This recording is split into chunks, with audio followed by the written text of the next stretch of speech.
Hey everybody, and welcome back to the channel. Thanks for dropping by. Today we're going to be talking about the gear that I use to create my videos, and we're going to take a look at what's in my video bag.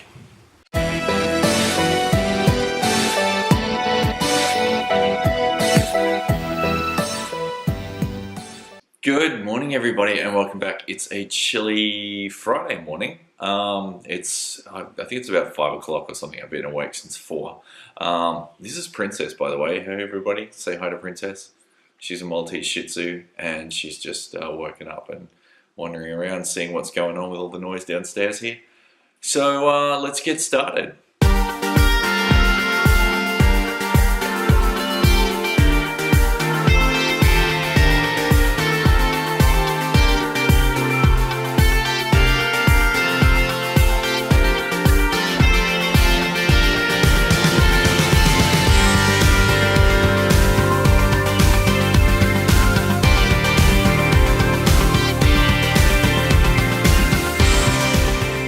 Okay, so the bag that I use is this one. It's a Chinese knockoff of a Belstaff 554 Colonial Messenger bag.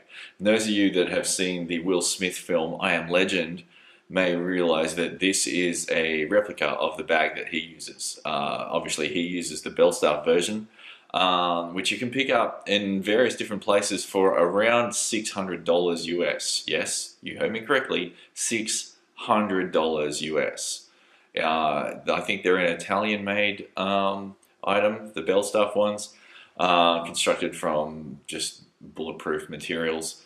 They're absolutely awesome. But this is a Chinese one that I got from Wish or G.a.s or one of those online shopping places that pretty much sell mostly the same stuff. But anyway, that's where I got it from.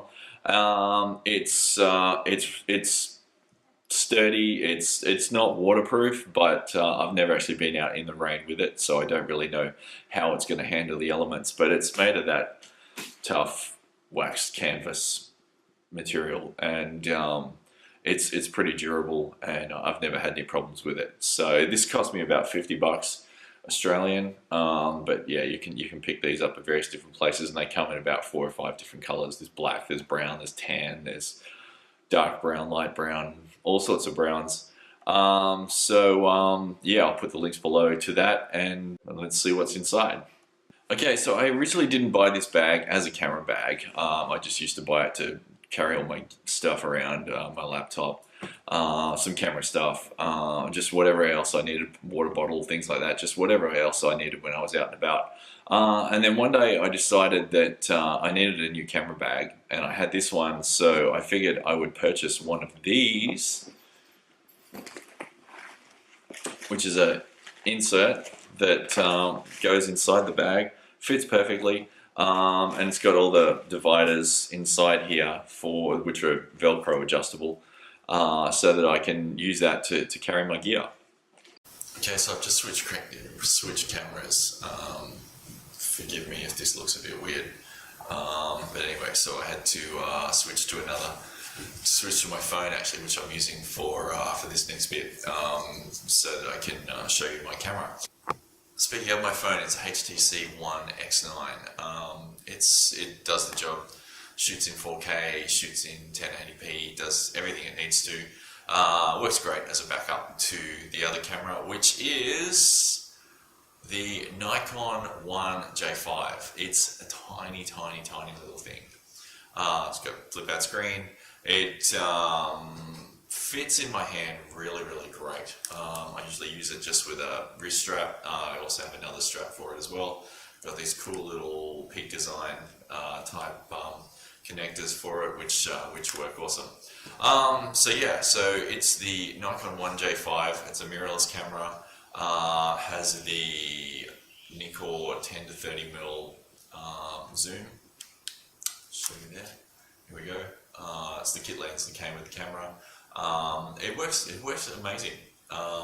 For what I do, it does the job.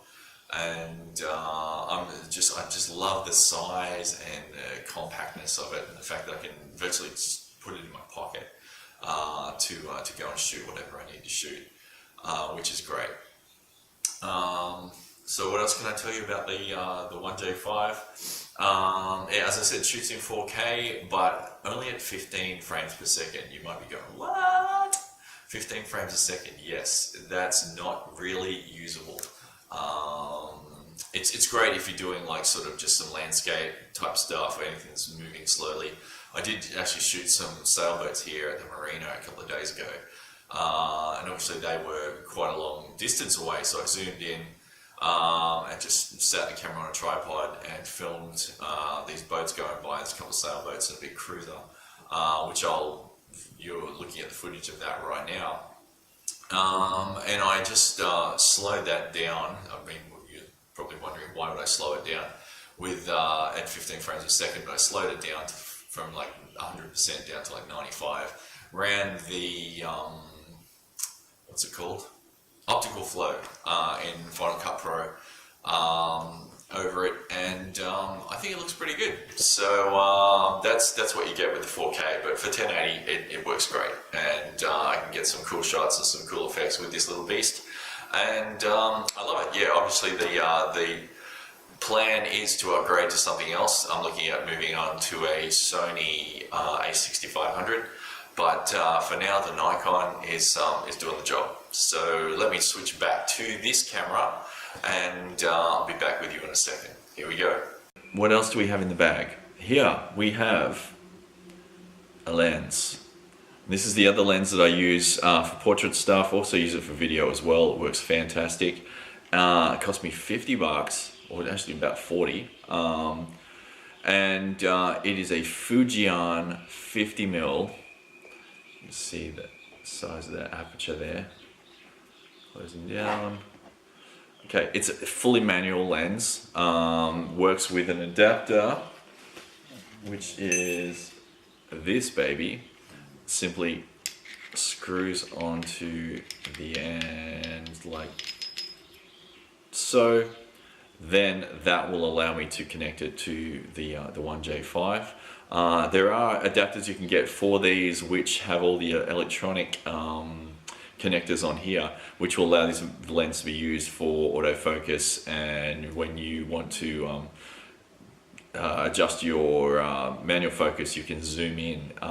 Without the electronic adapter, those functions don't work. So all I have to do with the camera is just put it in manual mode and then have everything in fully manual mode, and this works great. But it would be nice to be able to take use of those other electronic functions. But there's only one place that makes those electronic adapters, someplace in Russia. And I think they're made by GoPhoto. I'll put the link below as well. So that's the next thing I'll be wanting to get, so that I can just make sort of better use of this lens for other things. But yeah, it works great for portraits. It's silent, as you can hear. Hold that up to the mic. Doesn't have any clicking. It's clickless, obviously.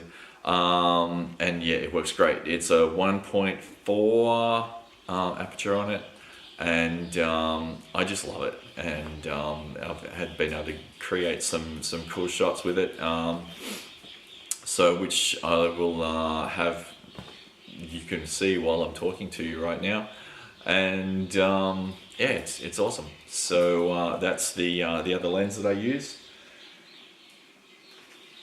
So what else do I have in here? I have a light. This tiny little beast of a thing. It's chargeable by USB. Let's turn it on. Whoa! That is stuffing up my footage. Anyway, let's turn that off. It works fantastic when you need just that extra boost of a light, or something that you just need to put somewhere to add some extra fill, or whatever it is you need it for. It works amazing, and that was a bargain. Tripod. Every now and then I just need to stick this on a table or stick this somewhere that to get the camera in a particular angle, so always have that with me. And we've got the charger for the Nikon One. I've got a couple of batteries for that to keep that up and running. What else do we have in here? We have this wallet that I carry my memory cards and various other bits and pieces in. I've got another little case that has just numerous little bits and pieces. There's like another phone holder for a tripod. Some little GoPro mounts and stuff, because I used to have a GoPro, I don't currently have one, but just got some GoPro mounts and bits and pieces in there, and other memory cards and SD card, micro SD card adapters. Also have this, which fits on the end of the either lens. You just unscrew this and adjust this rubber ring to where it was, where it should be. And it's great for either for pulling focus, so you can like bend it around like this instead of having to touch the lens, or for zooming in and out on the Nikkor 10 to 30mm lens, just to give that little bit of extra control, so you're not sort of holding the camera and having to shake it a little bit. So that was another thing I picked up online. Works great.